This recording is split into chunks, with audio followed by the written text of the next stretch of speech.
يريدان تشكيلة من الحرس الملكي التي تؤدي التحية.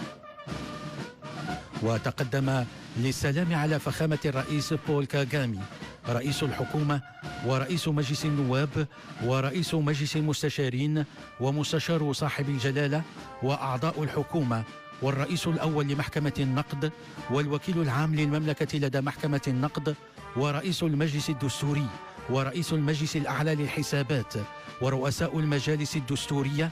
والحاجب الملكي وعميد السلك الدبلوماسي المعتمد بالرباط ورؤساء البعثات الدبلوماسية لإفريقيا المعتمدة بالرباط والضباط السامون للقيادة العليا للقوات المسلحة الملكية والمدير العام للأمن الوطني ومراقبة التراب الوطني والمدير العام للدراسة والمستندات ووالي جهة الدار البيضاء سطات وممثل الهيئات المنتخبة والسلطات المدنية والعسكرية المحلية وشخصيات أخرى. علاقات تقوم على الاحترام والطموح المشترك لتوطيد وتنويع علاقات التعاون لما فيه مصلحة الشعبين، إرادة مشتركة تحدو البلدين وتستمد جذورها من الرؤية المتبصرة لجلالة الملك التي تقوم على أساس إرساء علاقات متينة مع البلدان الإفريقية القائمة أساسا على تبادل التجارب والخبرات والتنمية البشرية والاستثمار المشترك والتعاون الأمني والنهوض بالإسلام المعتدل. المملكة المغربية وجمهورية رواندا تحدوهما الرغبة المشتركة في تحقيق التنمية الشاملة في ظل وضع عالمي يتسم بسياقات وإكراهات وتحديات أمنية وسياسية واقتصادية جديدة، ولا يمكن تحقيق هذا المبتغى إلا بالتضامن وإرساء سلم شامل وعادل. مبتغى لن يتأتى إلا عبر تحقيق التنمية الشاملة وتوفير أسس الإقلاع الاقتصادي والاستغلال الأمثل للثروات والاستفادة من المؤهلات البشرية والموروث الحضاري الغني، وكذا من خلال فض النزاعات والحد من العنف والمواجهات المسلحة. العاهل الكريم وضيفه الكبير مشهود لهما بالدور الكبير في تعزيز التقارب والتعاون الإفريقي ودعم مبادرات السلام وإرساء دعائم التعاون.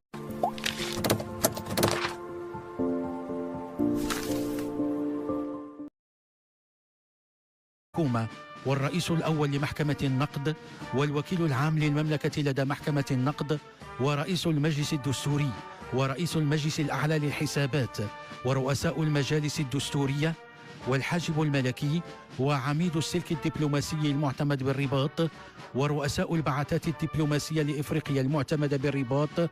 والضباط السامون للقيادة العليا للقوات لما فيه مصلحة الشعبين، إرادة مشتركة تحدو البلدين وتستمد جذورها من الرؤية المتبصرة لجلالة الملك التي تقوم على أساس إرساء علاقات متينة مع البلدان الإفريقية القائمة أساسا على تبادل التجارب والخبرات والتنمية البشرية والاستثمار المشترك والتعاون الأمني والنهوض بالإسلام المعتدل. المملكة المغربية وجمهورية رواندا تحدوهما الرغبة المشتركة في تحقيق التنمية الشاملة في ظل وضع عالمي يتسم بسياقات وإكراهات وتحديات أمنية وسياسية واقتصادية جديدة، ولا يمكن تحقيق هذا المبتغى إلا بالتضامن وإرساء سلم شامل وعادل. مبتغى المسلحة الملكية والمدير العام للأمن الوطني ومراقبة التراب الوطني والمدير العام للدراسة والمستندات ووالي جهة الدار البيضاء سطات وممثل الهيئات المنتخبة والسلطات المدنية والعسكرية المحلية وشخصيات أخرى. علاقات تقوم على الاحترام والطموح المشترك لتوطيد وتنويع علاقات التعاون